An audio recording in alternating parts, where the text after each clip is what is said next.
आप सभी से निवेदन कर रही हूँ, नहीं। प्रॉपर्टी को नहीं तोड़िए। बहुत गलत बात है, बहुत गलत बात है, प्रॉपर्टी मत तोड़िए।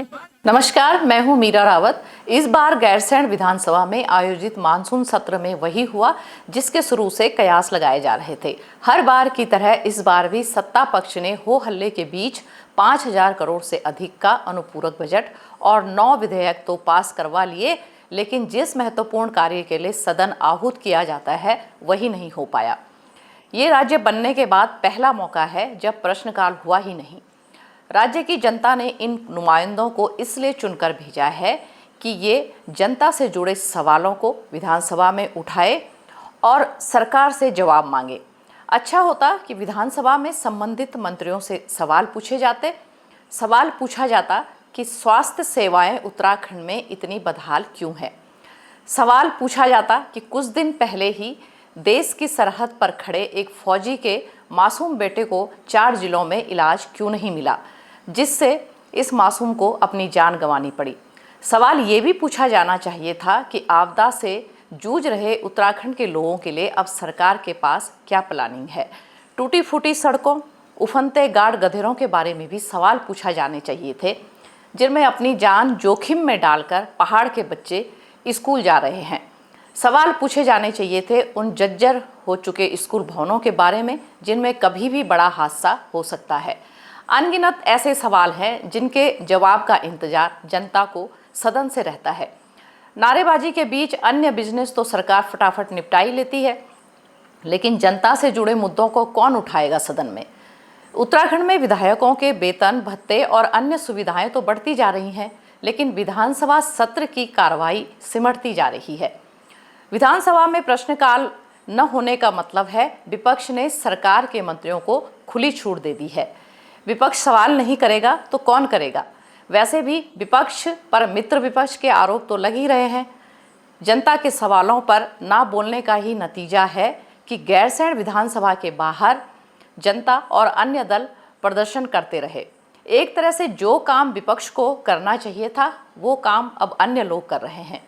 महज 2 घंटे 40 मिनट चली कार्रवाई में हंगामे के अलावा कुछ भी नहीं हुआ। देहरादून से गैरसैंण की दूरी के बराबर भी सत्र नहीं चला। भराड़ीसैंण के अति लघु विधानसभा सत्र के बाद सोशल मीडिया पर प्रतिक्रियाओं का दौर भी शुरू हो गया है।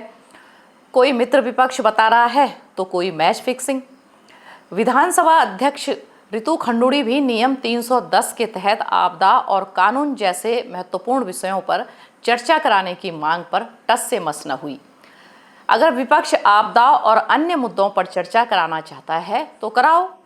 अरे भाई, चर्चा कराने के लिए तो आप इतनी दूर गए हो। मुख्यमंत्री कह रहे हैं कि हम तो सदन चलाना चाहते थे, विपक्ष ने नहीं चलने दिया। पहले दिन से विपक्ष यहाँ पर सत्र चलाने के बिल्कुल भी मूड में नहीं था, क्योंकि उनके निजी मुद्दे, निजी हित कहीं न कहीं इसको चलाने में आड़े आ रहे थे।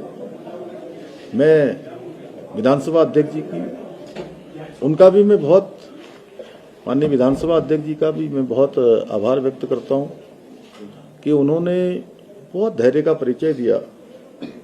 कई बार उन्होंने हमारे विपक्ष के साथियों को कई बार मौका दिया। कल 1 घंटा 45 मिनट सत्र में भी लगभग 8 बार विधानसभा को स्थगित करना पड़ा, लेकिन फिर भी हमारा प्रयास था कि वो सब सत्र में आए, हम उनकी हर बात जो भी वो चर्चा करते और कोई सवाल करते तो उसका जवाब देते और बातचीत करके, संवाद करके चीजों को आगे बढ़ाते। अब जब सोशल मीडिया पर नेताओं की खूब पूजा हो रही है तो विपक्ष कह रहा है कि हमें बिना बताए स्थगन स्थगित कर दिया। आरोप हम पे लगा और इसीलिए मैंने और नेता प्रतिपक्ष ने ये निर्णय लिया कि अगर सत्ता पक्ष कार्य मंत्रणा की बैठक का संज्ञान नहीं लिए तो हमने कार्य मंत्रणा से त्याग पत्र निकाला। 21 और 22 को हम प्रदेश के अंदर जो है देवी आपदा आई है उस पर बात करना चाहते थे, हम बात करना चाहते थे भ्रष्टाचार पर, हम बात करना चाहते थे खनन माफिया, शराब माफिया इस प्रदेश को संचालित करने का काम करे उस पर बात करना चाहते थे। हम नौजवान की पीड़ा सदन में उठाना चाहते थे, हम सरकारी कर्मचारियों की जो पीड़ा है उसको सदन में उठाना चाहते थे, हम जो है सदन के अंदर जो है किसान की बात करना चाहते थे। लेकिन सत्ता पक्ष दे जवाब कि आपने 4 दिन के सत्र को 1.5 दिन में क्यों समाप्त किया, ये प्रश्न हम पूछना चाहते हैं। इसको जवाब है सत्ता में बैठे हुए लोगों के पास। बहरहाल 1.5 दिन चले सत्र की समाप्ति के बाद हर बार की भांति एक बड़ा लाव लश्कर देहरादून की ओर रुख कर चुका है, जिसमें कर्मचारी और बड़ी संख्या में देहरादून से गए पत्रकार भी शामिल हैं। लेकिन सवाल वही का वही है कि आखिर इन 25 सालों में पहाड़ की इस विधानसभा में पहाड़ के मुद्दों पर चर्चा कब होगी। इस वीडियो में इतना ही, और अगर अभी तक आपने हमारे चैनल को सब्सक्राइब नहीं किया है तो जल्दी से कर दीजिए। नमस्कार।